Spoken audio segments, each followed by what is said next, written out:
Hi, second grade. Yesterday we read the mentor text that Michael Jordan's mother wrote about him. So today we're going to focus on our nonfiction reader.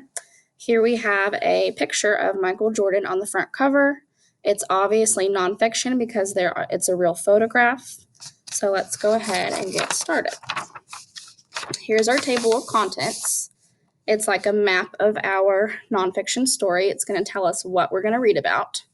So there's 8 sections. There's him as a child, his determination. This one is nothing but net. 4 is Chicago Bulls. 5, better than ever.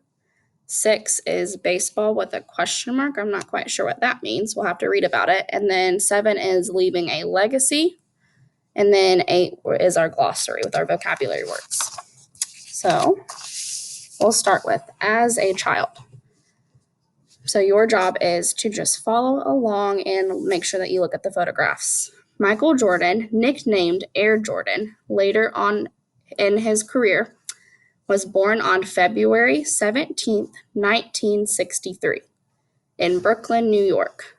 Not long after he was born, he moved to Wilmington, North Carolina, with his family.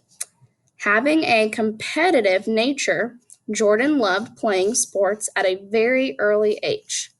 One might think that he won every game that he played, but that was not the case.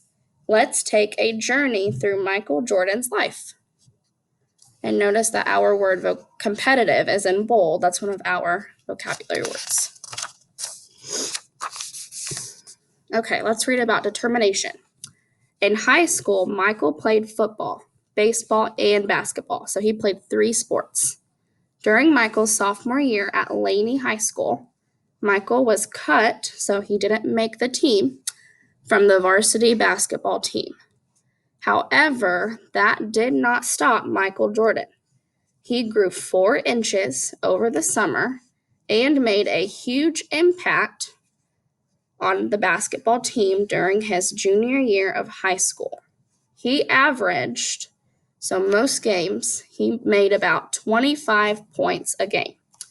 It was in his senior year, so his last year of high school, that he was named McDonald's High School All-American and received a scholarship, so that word is in bold too, to play basketball at the University of North Carolina.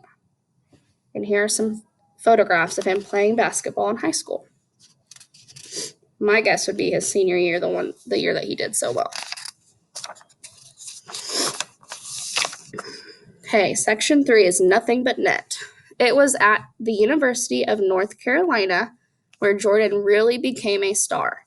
He shot the winning basket in a game against Georgetown University, which helped his team become the national champions. So they won that year, the whole championship. That jump shot was a huge turning point in his basketball career, where he averaged 17 points a game.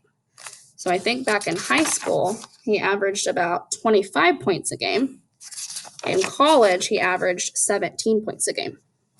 He left the University of North Carolina after his junior year of college as the 3rd overall draft pick. So that means that he didn't finish college. He left to go to the NBA, and he was the 3rd player picked for the NBA, which is pretty good. The Chicago Bulls chose Michael Jordan as their 3rd pick in the draft. During his rookie season, so his first year that he played, Jordan scored 40 points or more at 7 different basketball games. He also made the All-Star team and won the Rookie of the Year award during his first year in the NBA.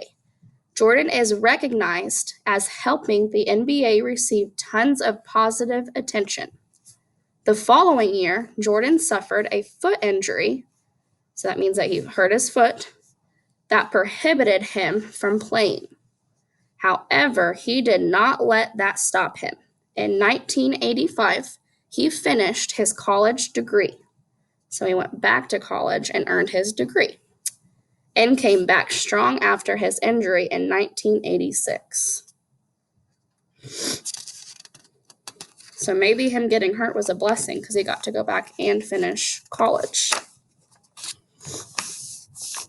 Better than ever.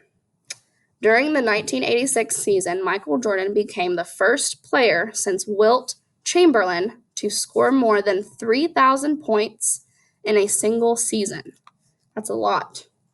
The following season, Jordan received the Most Valuable Player award, also known as the MVP award. He ended up receiving the MVP award 5 times throughout his career. He also paved the way for his team to win 6 NBA championships. Even after retirement, Jordan just couldn't stay away. He ended coming back to the game twice and announced his final retirement in 2003. So almost 20 years ago. Baseball ? In 1994, so that was a year before I was born, Michael pursued another lifelong dream of playing baseball. He played for a minor league team for a year, but quickly returned to basketball. The Chicago Bulls welcomed Jordan back in 1995. He ended up playing for 3 more seasons with the Bulls. Soon after retiring for a second time, Jordan became part owner of the Washington Wizards. Still not done with the game, he decided to become a player in 2001 with the Wizards for 2 more seasons before retiring for good in 2003. And here's a photograph of him playing baseball.